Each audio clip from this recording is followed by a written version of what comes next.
Snow fell thick outside the North Crown Grand Hotel lobby, coating the marble steps in white. Inside, cold air rushed in each time the revolving door opened. A man in a janitor's uniform stood silent, mop in hand, shoes wet from melted snow. When the CEO's cold voice cut through the air, "Janitors don't speak here," the entire lobby fell silent. No one expected what came next. The man bowed his head and answered in perfect Japanese. Outside, snow continued to fall. Inside, everything had frozen. The morning shift started at 4:30. Ethan Cole had been awake since 3. He moved through the North Crown Grand Hotel lobby with practiced efficiency, his mop leaving clean arcs across the marble floor.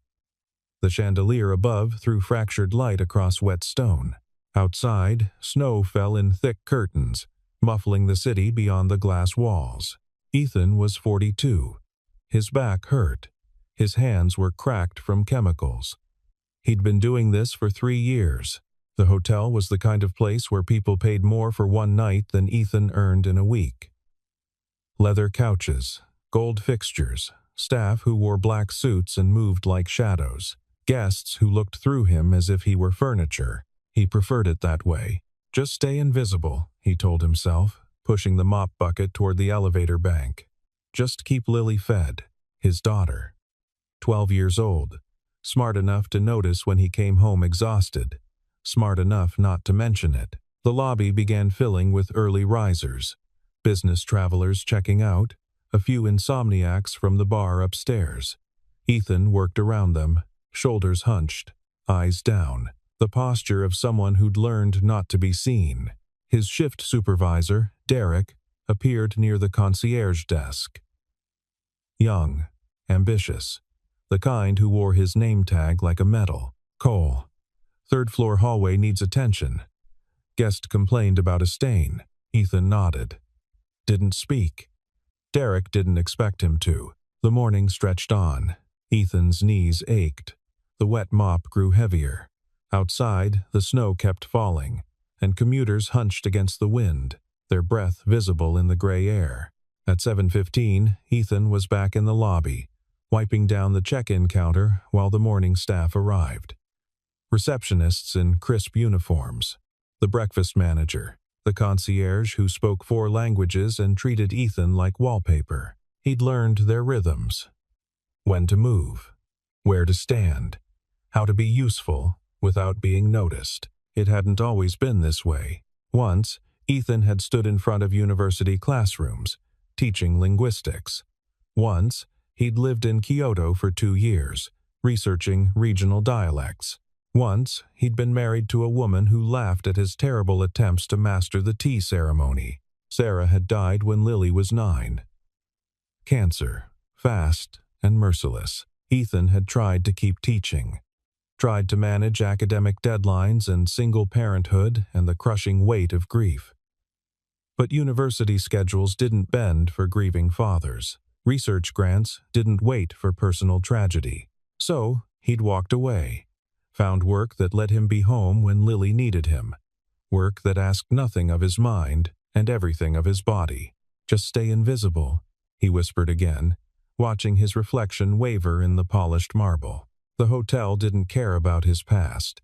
It paid him enough to keep the lights on and food in the refrigerator. That was enough. It had to be. Ethan pushed his cart toward the storage room, his shoes squeaking softly on the wet floor. Through the lobby windows, the snow fell heavier now, transforming the city into something clean and temporary. He wondered if Lily had remembered her lunch money, if she'd dressed warm enough, if she still hated the way other kids looked at her when she mentioned her mother. The storage room smelled like bleach and old mops. Ethan restocked his cart methodically, his hands moving on autopilot. Around him, the hotel hummed with expensive efficiency. He checked his watch. 7:45. Another 9 hours until his shift ended. Another 9 hours of being invisible. Outside, the snow kept falling. She arrived just after 8. Ethan was polishing the brass handrail near the main entrance when he noticed her. A woman in a dark wool coat, snow clinging to her shoulders. She moved with careful precision, her posture formal, controlled. At the reception desk, she spoke quietly. Ethan couldn't hear the words, but he recognized the rhythm. Japanese. The receptionist, Brittany, young and usually confident, smiled blankly. "I'm sorry, ma'am. Could you repeat that?" The woman tried again, slower this time. Her English carried a heavy accent. "Reservation." "Takahashi Aiko."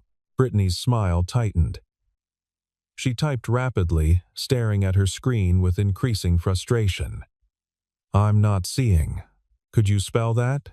"Taka." No, the first name." The woman paused. Around them, the lobby continued its morning routine. Guests checking out, luggage carts rolling past, the soft ping of elevator bells. Ethan should have moved on, should have returned to his work. But something in the woman's posture held him not fear, but a kind of patient resignation. The look of someone accustomed to not being understood. "Ma'am, I really need you to speak clearly," Brittany said. Another receptionist, Marcus, leaned over. "What's the problem?" "Language barrier. I can't verify her reservation." The woman, Takahashi Aiko, pulled out her phone, trying to show them her confirmation email. But the screen was locked, and her cold fingers fumbled with the passcode. "This is ridiculous," Marcus muttered. "Call Mr. Peterson. He's with the Korean delegation. Then get someone who can. What seems to be the issue here?" The voice cut through the lobby like a blade. Everyone turned. Margaret Hale descended the grand staircase with the measured confidence of someone who owned not just the hotel, but the ground beneath it. CEO of the North Crown Hospitality Group, 58 years old, sharp suit, sharper eyes. Ethan had seen her before, rarely, and always from a distance. She didn't visit the property often, preferring to manage her empire from the corporate office downtown. But when she did appear, staff straightened their spines and double-checked their uniforms. "Miss Hale," Brittany stammered, "we're just having a small communication. I can hear the communication from the mezzanine." Margaret approached the desk, her heels clicking against marble. She glanced at Aiko, then at the confused receptionists. "This is America. We conduct business in English." Aiko bowed slightly, a gesture of respect that seemed to irritate Margaret further. "Ma'am, I need you to speak clearly or I'll have to ask you to step aside." Ethan's hands tightened on his mop handle. He should move, should disappear into the background where he belonged. But something about the moment felt wrong. The casual cruelty in Margaret's voice. The way Aiko stood perfectly still, dignified even in her confusion. "This is unacceptable," Margaret continued, addressing her staff now. "We have standards. If guests cannot communicate their needs properly, they should consider whether this establishment suits them." "I have reservation," Aiko said carefully. "Confirmation number. I don't have time for this." Margaret gestured sharply. "Call security. If she cannot verify her identity and reservation through proper channels, she needs to leave." The lobby had gone quiet. Other guests pretended not to watch, but Ethan saw them glancing over, their faces a mix of discomfort and curiosity. Aiko's expression didn't change.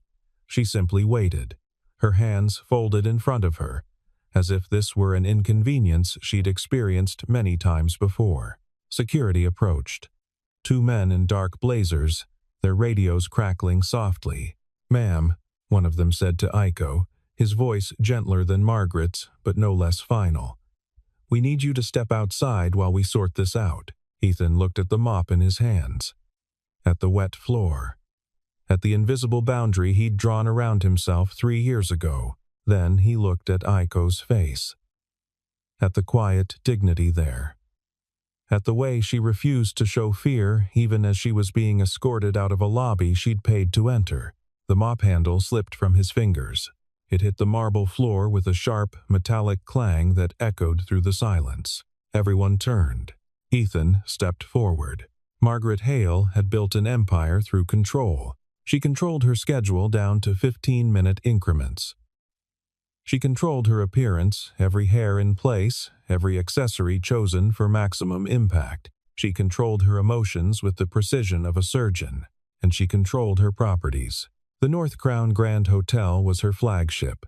5 stars, 200 rooms, a Michelin-starred restaurant, awards lining the walls of her downtown office. So, when she descended those marble stairs that morning and found chaos in her lobby, her first instinct was containment. "What," she said slowly, "is happening here?" The receptionist scrambled to explain. The Japanese woman with the unverifiable reservation. The language barrier.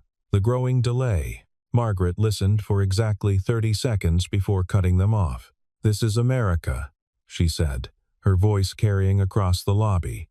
"We conduct business in English. If she cannot communicate, she cannot stay." It wasn't cruel, it was simply fact. Margaret had built her reputation on efficiency, on standards, on refusing to bend the rules for anyone. She turned to the woman, Takahashi something, and felt nothing but mild irritation. Another complication in an already complicated morning. She had a conference call with investors in 20 minutes. A site inspection in Vancouver tomorrow. No time for this. "Ma'am, I need you to speak clearly, or I'll have to ask you to step aside." The woman bowed. Actually bowed, like something out of a period drama. Margaret's jaw tightened.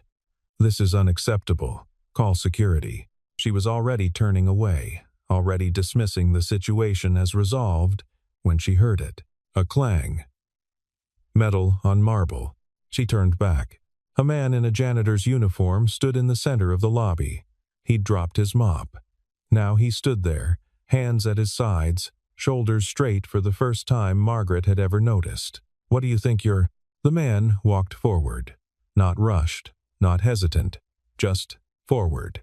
He stopped 3 feet from the reception desk. From Aiko. From the security guards. Then he bowed. Deep. Formal.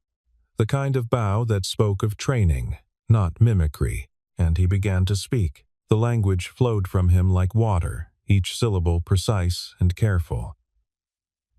Japanese. Not the rough approximation of a tourist, but something else.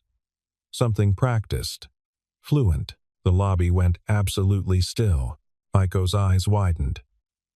She responded, rapid and relieved, her hands moving slightly as she spoke. The janitor, what was his name? Cole.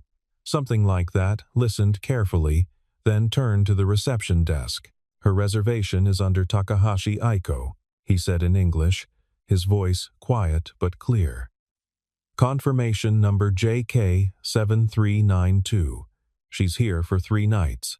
There's been a system error. Her booking was flagged as pending when it should show confirmed. She's already paid in full through the corporate account of Takahashi Industries." Brittany stared at her computer screen, typing frantically. Yes. Yes. Here it is. Under corporate bookings. "I'm sorry. I didn't. Takahashi Industries?" Marcus whispered. Margaret felt something cold settle in her stomach. Takahashi Industries. The electronics conglomerate. Current revenue. $47 billion annually. She looked at the woman again. At her expensive coat, her quiet confidence. The way she hadn't shown fear because she hadn't needed to. "I'm sure this was simply a misunderstanding," Margaret said, her voice smooth now. Professional. "Miss Takahashi, please accept our apologies for—" The janitor was still standing there, still visible, still disrupting the careful order Margaret had spent decades building. "That will be all," Margaret said sharply, looking at him for the first time. Really looking. "Return to your duties." The man met her eyes, didn't bow, didn't apologize, just looked at her. "Janitors don't speak here," Margaret said, her voice dropping to ice. "Remember your place." She turned on her heel and walked toward the elevator, her mind already calculating damage control. The woman was clearly someone important. The corporate account, the company name. Behind her, she heard Aiko speaking again in Japanese. Heard the janitor respond. Heard the soft sound of laughter, actual laughter in her lobby. Margaret pressed the elevator button harder than necessary. Control. She'd built everything on control, and for just a moment, it had slipped. The mop hit the floor, and Ethan felt 3 years of carefully constructed invisibility shatter with it. He'd practiced being unseen. Practiced moving through spaces without disturbing them. Practiced swallowing words until his throat ached with the weight of things left unsaid. But watching Aiko stand there dignified, patient, disrespected, something in him refused to stay quiet. So he stepped forward. The lobby felt enormous suddenly. Every eye on him, every conversation stopping mid-sentence. He stopped in front of Aiko and bowed. Not the casual nod Americans gave each other, but a proper bow. 15 degrees, 3 seconds. The way his teacher in Kyoto had shown him years ago. Then he spoke. Takahashi-san, moshiwake gozaimasen. Kochira no fubenitsuite fukai owabi moshiagamasu. The words felt strange in his mouth after so long. But they came back. Muscle memory of a different life. Aiko's face transformed. Relief. Gratitude. Something else. Recognition, maybe. She responded quickly, her words tumbling out. She explained the reservation confusion, the corporate booking, the confirmation email that wouldn't load. Her English wasn't bad, she explained, but numbers and spellings confused her, and the receptionist had seemed so irritated. Ethan listened. Then he turned to Brittany. Her reservation is under Takahashi Aiko. Confirmation number JK7392. She's here for 3 nights. Check corporate bookings. Brittany's fingers flew over the keyboard. Yes. Here it is. I'm so sorry, I didn't. It's fine, Ethan said quietly. Then to Aiko. Heia no kagi, o ukeru koto ga dekimasu. Mata mondai ga atara. Oshiete kudasai. She smiled. Actually smiled. Then bowed again, deeper this time.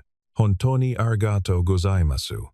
That's when Margaret Hale's voice cut through the air like broken glass. That will be all. Return to your duties. Ethan looked at her.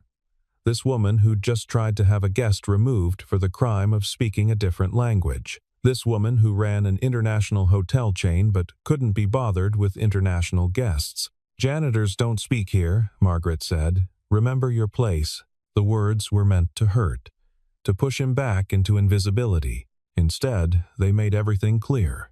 Ethan had spent 3 years remembering his place. Shoulders hunched, eyes down, accepting every small indignity because he needed the paycheck, because Lily needed stability. But what was he teaching her?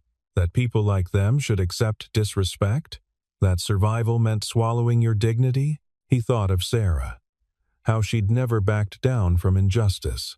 How she'd taught him that kindness wasn't weakness, and silence could be its own form of cruelty. My place, Ethan said slowly, is helping a guest who needed help. Margaret's eyes narrowed. Your place is cleaning floors. Not interfering with hotel operations. Not speaking out of turn. If you cannot understand that, perhaps you need to find employment elsewhere. The threat hung in the air. Ethan felt his stomach drop. Losing this job would be catastrophic. But something had shifted, and he couldn't unsee it. Daijoubu desu ka? Aiko asked quietly. Are you okay? He nodded. Daijoubu desu. I'm fine. Margaret's jaw tightened. Security. Escort Miss Takahashi to her room. And someone explained to Mr. Cole how employee conduct works in this establishment. She walked away, her heels clicking against marble like a countdown. Ethan stood there, his heart pounding, as reality crashed back in. He'd just confronted the CEO. He'd just risked everything. Aiko touched his arm gently. Anata no namae wa? Your name? Ethan Cole. She handed him a business card. Formal, embossed, gold lettering. Asterisk, Watashi, ni denwa, shite, kudasai. Tetsudairu kamoshiremasen. Asterisk, call me. I might be able to help. Then security led her toward the elevators, and Ethan was left standing in the center of the lobby, visible for the first time in 3 years, and terrified of what came next. The lounge on the 3rd floor was nearly empty at 11 a.m. Ethan sat in a leather armchair, his janitor's uniform out of place among the expensive furniture. He'd been summoned here by Aiko's assistant, a crisp phone call to Derek, who'd looked at Ethan like he'd grown a second head. The Takahashi guest wants to see you. 3rd floor lounge. Don't mess this up, Cole. Now Ethan waited, his hands folded in his lap, wondering if he was about to be fired by proxy. Aiko arrived carrying 2 cups of tea. Real tea, not the hotel's standard bags, but something she'd brought from her room. The scent filled the small space green tea, high quality, the kind that cost more than Ethan's weekly grocery budget. Dozo. She set 1 cup in front of him. Steam rose between them. Thank you, Ethan said, switching to English. You didn't have to. Yes, I did. Aiko sat across from him, her posture formal but her eyes warm. You helped me when no one else would. That deserves acknowledgement. They sat in silence for a moment. Outside, snow continued falling, softer now. Your Japanese is excellent, Aiko said finally. Kyoto dialect, if I'm not mistaken. Ethan nodded. I lived there for 2 years, studied linguistics at university, spent time in Gion researching traditional speech patterns. Linguistics. Aiko sipped her tea. And now you clean floors. It wasn't a judgment, just an observation. Life changes, Ethan said simply. Yes, it does. Aiko set down her cup. The words hit Ethan like a physical blow. Sarah Cole. We met at a conference in Tokyo 7 years ago. International Education Summit. She gave a presentation on cross-cultural learning environments. Aiko pulled something from her pocket, a photo, slightly worn. She gave me this, said it was her good luck charm. Ethan stared at the small photograph. Sarah, smiling, holding a paper crane. He remembered that day. The conference. How proud she'd been of her presentation. She talked about you, Aiko continued softly, about your work in Kyoto, about how you'd given up a tenure-track position to follow her career. She said you were the best man she'd ever known. Ethan's throat tightened. I was sorry to hear she passed. I wanted to attend the funeral, but I was in Singapore. By the time I learned, Aiko trailed off. I should have reached out. You couldn't have known. Still. Aiko touched the photo gently before handing it back to Ethan. She would be proud of what you did this morning. Standing up? Speaking out? Ethan laughed bitterly.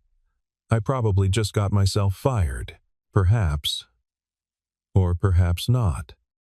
Aiko's expression shifted. Became more businesslike. Takahashi Industries is expanding our North American operations. We're opening a cultural liaison office in the city. We need someone who understands both languages, both cultures. Someone who knows how to bridge gaps. Ethan stared at her. It would mean office work, regular hours, a salary with benefits, medical, dental, retirement. Aiko listed them matter-of-factly. You'd be home for dinner, available for school events, whatever a 12-year-old needs from her father. How did you mentioned your daughter when we spoke in the lobby, the way you said it. Aiko smiled. I have 3 children. I know that tone. Ethan looked at the tea, at the photo, at this woman who'd appeared out of the snow like something from a story. I can't just leave. I need this job until you have another one. I understand. Aiko pulled out another card. This one with different information. My assistant's number. Call her tomorrow. We'll arrange an interview. Formal, proper, so you can make an informed decision. Why are you doing this? Because Sarah told me once that we're all responsible for each other. That small kindnesses create ripples. Aiko stood, smoothing her skirt. You showed me kindness this morning, Ethan Cole. Let me return it. She bowed, formal and respectful, then walked toward the elevator. Ethan sat alone in the lounge, holding the photo and the business card, the tea cooling in front of him. Outside, the snow had stopped. Ethan didn't own a smartphone. He had an old flip phone that made calls and sent texts. It was cheaper. It was enough. Lily had a smartphone. She needed it for school, for staying connected, but Ethan had never felt the need, so he didn't see the video until he got home that night. The apartment was small, 2 bedrooms, kitchen that doubled as dining room, but it was warm, and it was theirs, and Ethan had learned to be grateful for that. Dad, Lily called from her room. Dad, you need to see this. She appeared in the kitchen doorway, her phone extended. Her eyes were wide. What's wrong? Nothing's wrong. Just...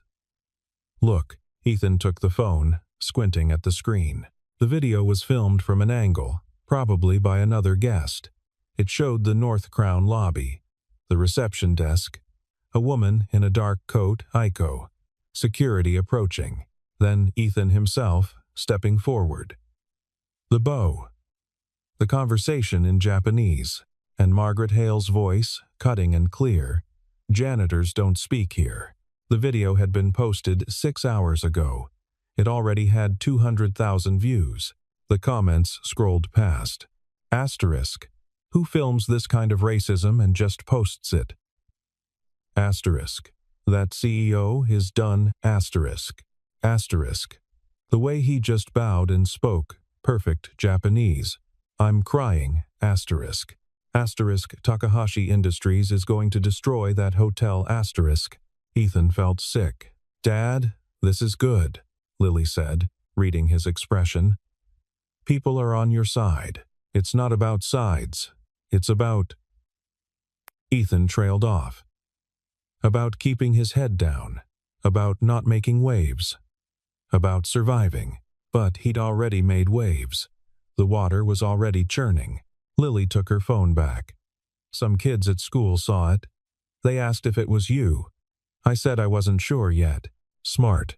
But it is you, right? Ethan sat down heavily at the kitchen table. Lily was quiet for a moment.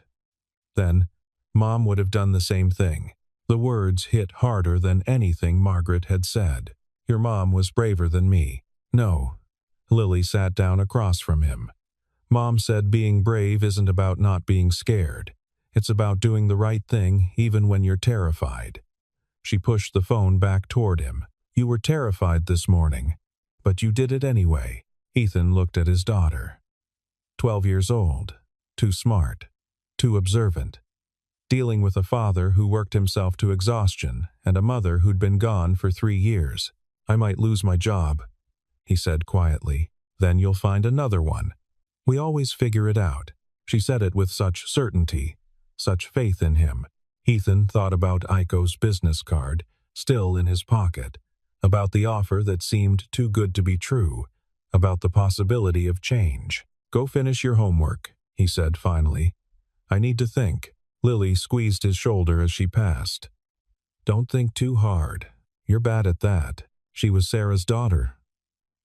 All right. Ethan sat alone in the kitchen, the apartment quiet except for the radiator hissing in the corner. Outside, the snow had stopped, but the streets were still white, still frozen. His phone, his old, basic flip phone, buzzed. A text from Derek. Asterisk. Don't come in tomorrow. HR wants to talk to you. There it was. The inevitable. Ethan closed the phone and stared at nothing. Then he pulled out Aiko's card and set it on the table next to the photo of Sarah. 2 possibilities. 2 futures. Outside, the city began to thaw. Margaret Hale saw the video at 1:30 in the morning. She'd been in bed, reviewing quarterly reports on her tablet. when her phone started vibrating.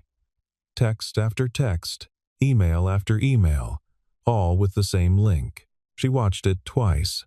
Then, she made 4 phone calls. By 6 a.m., she had a plan.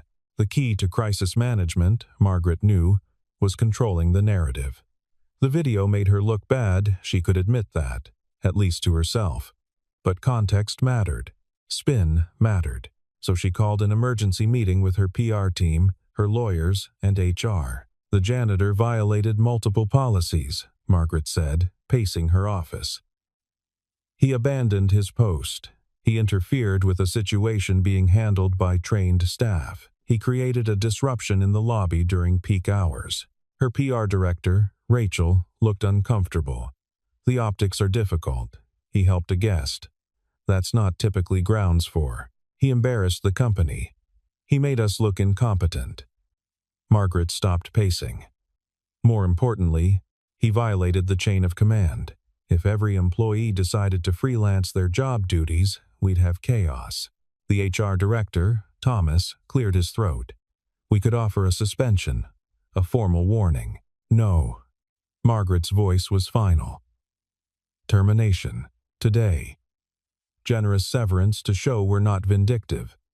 A carefully worded statement about policy violations and professional standards. Miss Hale, with respect, the video has 3 million views now. Takahashi Industries released a statement praising Mr. Cole. If we don't fire him, we look weak. We look like we don't enforce our own policies. Margaret sat down behind her massive desk. Draft the termination letter. Have security escort him out. Do it quickly and quietly. But nothing about the situation would be quiet. At 9 a.m., Ethan received the call. Report to HR immediately. Do not stop at your station. Do not speak to other employees. He knew what it meant. He called Aiko's assistant from the bus, left a voicemail. Then he walked into the North Crown Grand Hotel one last time. The HR office was small and windowless. Thomas sat behind his desk, a folder in front of him. Mr. Cole. Thank you for coming. Do I have a choice? Thomas had the grace to look uncomfortable. I'll make this brief. Your employment with North Crown is being terminated, effective immediately. The reason is listed as policy violations and failure to maintain professional boundaries. Professional boundaries. Ethan laughed once, sharp and bitter. I helped a guest communicate. You abandoned your post. You interfered with a situation being handled by management. You created a public spectacle. I treated someone with basic respect. That's not your job, Mr. Cole. Your job is to clean the hotel, to maintain the physical environment, not to engage with guests in managerial situations. Ethan thought about arguing, about pointing out the hypocrisy, about demanding to speak to Margaret herself, but he was tired, bone-deep tired. Fine, I'll need my final paycheck. You'll receive 2 weeks' severance. More than generous given the circumstances. Sign here. The paper was already prepared. Legal boilerplate. Release of liability in exchange for severance. Ethan signed. Your personal items can be collected from your locker. Security will escort you. The walk through the hotel felt surreal. Past the lobby where he'd spent 3 years invisible. Past the staff break room where he'd eaten lunch alone. Past co-workers who looked away, unwilling to make eye contact. His locker held almost nothing. A spare shirt, a photo of Lily, his winter coat. Security walked him to the service exit. Not the grand front doors, never those. The side door where staff arrived and left, unseen. Outside, the sun was too bright on the snow. Ethan stood on the sidewalk, his coat pulled tight, his breath visible in the cold air. He pulled out his phone and called the number on Aiko's card. The North Crown board meeting was scheduled for 2 p.m. Margaret arrived early, her presentation memorized, her arguments prepared. The video was a PR problem, yes, but she'd handled worse. The key was projecting confidence, control. The boardroom was on the 15th floor. Windows overlooking the city. Leather chairs. a table that cost more than most people earned in a year. 7 board members. 5 men, 2 women. Combined net worth, somewhere in the billions. And Aiko Takahashi, sitting at the far end of the table. Margaret stopped in the doorway. "Miss Takahashi, I wasn't aware you'd be joining us. Takahashi Industries owns 12% of North Crown stock." Aiko's voice was pleasant. "Neutral. I thought it prudent to attend, given recent events." Margaret recovered quickly, sat down, pulled up her presentation on the screen. "Let's address the situation directly. Yes, there was an unfortunate incident in one of our properties. A janitor overstepped his role. We've handled it appropriately. He's been terminated with generous severance. We've issued a statement about maintaining professional standards."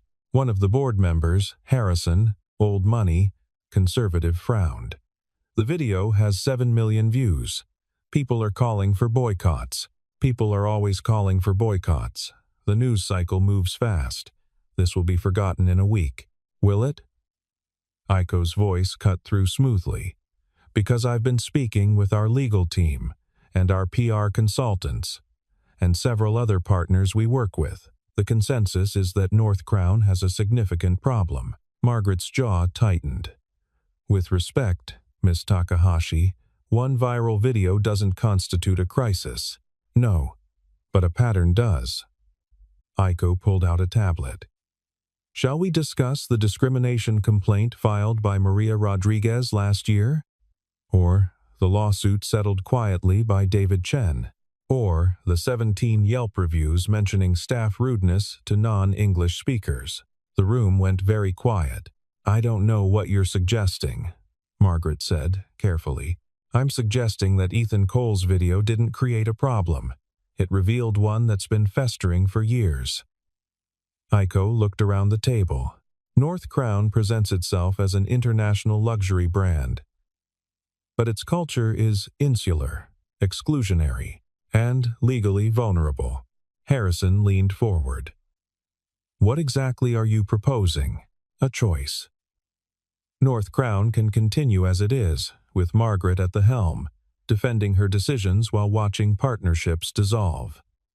Aiko's voice remained pleasant, businesslike. "Or it can acknowledge that change is necessary." "You're threatening us," Margaret said flatly. "I'm offering information. What you do with it is your decision." Aiko stood. "But Takahashi Industries will be reevaluating all partnerships with North Crown. That's 17 hotels, 43 million in annual revenue. We'll be watching very carefully how this situation resolves." She walked toward the door, then paused. "Oh, and you should know Ethan Cole will be starting with Takahashi Industries next week, Director of Cultural Liaison.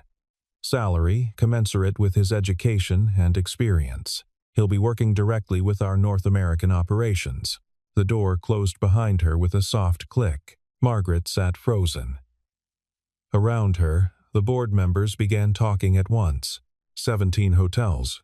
She can't be serious. "We need damage control." Harrison's voice cut through. "Margaret, in your professional opinion, was terminating that janitor worth $43 million? Outside, the storm everyone had been predicting finally arrived. Snow and wind turning the city white. Inside, the temperature had dropped to absolute zero. The statement came at 4 p.m. Lily was the one who showed Ethan, bursting through the apartment door with her phone extended. Dad, look, the North Crown Hotel website. A new press release, asterisk. The North Crown Hospitality Group announces a transition in leadership. CEO Margaret Hale has resigned to pursue other opportunities. We thank her for her years of service and wish her well in her future endeavors. Asterisk. Additionally, North Crown acknowledges that the incident involving former employee Ethan Cole revealed significant gaps in our customer service approach. We apologize to Ms. Aiko Takahashi for her experience. We are implementing immediate staff training on cultural sensitivity and guest relations. Asterisk. Mr. Cole has been offered reinstatement with a formal apology. We respect his decision to pursue opportunities elsewhere. Asterisk. Ethan read it 3 times. You won, Lily said, grinning. Nobody won. She lost her job. She tried to humiliate someone for speaking Japanese in a hotel lobby. She fired you for helping. I know what she did. Ethan set down the phone. But over the next 2 days, more information emerged. Journalists dug into North Crown's history, found the complaints Aiko had mentioned, found patterns. Former employees came forward with stories of discrimination, of being told to keep quiet, of management that prioritized image over integrity. Margaret gave one interview, stiff and defensive, before her lawyer advised silence. The board announced an independent review, and Ethan received 47 calls from media outlets wanting his story. He declined them all. On Thursday, he met with Aiko's team. The interview was professional, thorough, and entirely unnecessary. The job was clearly his if he wanted it. Still, they went through the motions. Credentials, experience, expectations. The salary they offered was more than Ethan had earned in 2 years at North Crown. When can you start? Aiko asked. Monday? She smiled. Monday. That evening, Ethan and Lily walked to the North Crown Grand Hotel. Not inside, just stood on the sidewalk, looking up at the building. Do you regret it? Lily asked. Which part? Stepping forward. Speaking up. Everything that happened after. Ethan thought about it. About 3 years of invisibility. About shoulders hunched and eyes down. About teaching his daughter that survival meant swallowing dignity. No, he said finally. I don't regret it. Snow began falling again, soft and clean, covering the city in white. Good, Lily said. Because Mom wouldn't have. They stood together in the snow, father and daughter, visible and unafraid. Monday morning was clear and cold. Ethan stood in front of the Takahashi Industries building, his suit still stiff from the department store, his briefcase borrowed from a neighbor. He looked like someone playing dress-up, but when he walked through the doors, the receptionist smiled. Mr. Cole, Miss Takahashi is expecting you. 15th floor. The elevator rose smoothly. The building was all glass and steel, modern and efficient. Through the windows, the city spread out below, snow still clinging to rooftops. Aiko met him at the elevator. Ready? Honestly, terrified. She laughed. Good. Terror keeps you sharp. She led him down a hallway lined with offices. Your department is small right now. You, 2 assistants, and an intern. Your job is to build it into something larger. Help our partners understand Japanese business culture. Help our Japanese executives understand American expectations. Bridge the gap. They stopped at a corner office. Windows on 2 sides. A desk. Bookshelves waiting to be filled. It's not a janitor's closet, Aiko said. Ethan stepped inside. The view took his breath away. Thank you, he said quietly. For this. For believing. I didn't give you this job out of kindness, Ethan. I gave it to you because you're qualified. Because Sarah told me 7 years ago that you were brilliant. Because what you did in that lobby showed judgment and courage. Aiko handed him a folder. This is your department budget. This is your hiring authority. This is your phone number and email. Welcome to Takahashi Industries. She left him there, alone in his new office, and Ethan sat down at his desk. He pulled out the photo of Sarah, set it on the corner of the desk where he could see it. We made it, he whispered. The first week was overwhelming. Learning systems, meeting teams, discovering that his linguistics background actually mattered again, that his years in Kyoto had value beyond nostalgia. He hired his first assistant on Wednesday, a recent college graduate who spoke Mandarin and Korean. Brilliant and eager. His second assistant started the following Monday. Older. Experienced. She'd worked for the State Department before retiring. Together, they began building something. At home, Lily noticed the change. Not just the regular hours or the better paycheck. The way her father stood straighter, smiled more, came home energized instead of exhausted. "You're different," she said one evening over dinner. "Different how? You look like you again." Like the dad in old photos with Mom. Ethan felt his throat tighten. "Is that okay?" "It's perfect." 3 weeks after starting at Takahashi Industries, Ethan received an email from Thomas at North Crown HR. "Mr. Cole, asterisk, I wanted to reach out personally. What happened was wrong. I should have pushed back harder. I should have said something. I didn't, and I regret it. Asterisk, asterisk." For what it's worth, Margaret's dismissal led to a complete culture review. "We're implementing changes, real ones. It won't fix the past, but maybe it'll prevent future incidents. Asterisk, asterisk, I hope your new position is everything you deserve. Asterisk, Thomas." Ethan read it twice, then filed it away. Some wounds needed acknowledgement, not forgiveness. On a Saturday in late February, Ethan and Lily returned to the North Crown Grand Hotel, not to make a point, not to gloat, just because they were meeting Aiko for lunch and she was staying there during her visit. The lobby looked the same. Marble floors, leather couches, chandelier throwing fractured light, but the staff was different. New training programs, new policies, new leadership that actually seemed to care. A young woman at the reception desk smiled as they entered. "Can I help you?" "We're meeting Miss Takahashi," Ethan said. "Of course. She's in the lounge. I'll let her know you're here." As they waited, Ethan looked around the lobby, saw the spot where he'd stood, invisible, for 3 years. Saw where he'd dropped his mop, where everything had changed. "Dad?" Lily touched his arm. "Yeah," he smiled, just remembering. Aiko appeared, elegant as always, and they went to lunch. They talked about work, about Lily's school, about Aiko's children in Tokyo, about the partnerships Takahashi Industries was building. And as they talked, snow began falling outside, soft and steady, covering the city in clean white. "Do you miss it?" Aiko asked suddenly. The quiet, the invisibility. Ethan thought about it. About 3 years of being unseen. About the safety of silence. "No," he said finally. "I don't. Turns out being visible is better. Even when it's scary." Lily grinned. "Especially when it's scary." They finished lunch and walked outside together. The snow was heavier now, transforming the city into something pristine and new. Ethan and Lily stood on the sidewalk, watching the snow fall. "Not all silence is weakness," Ethan said quietly.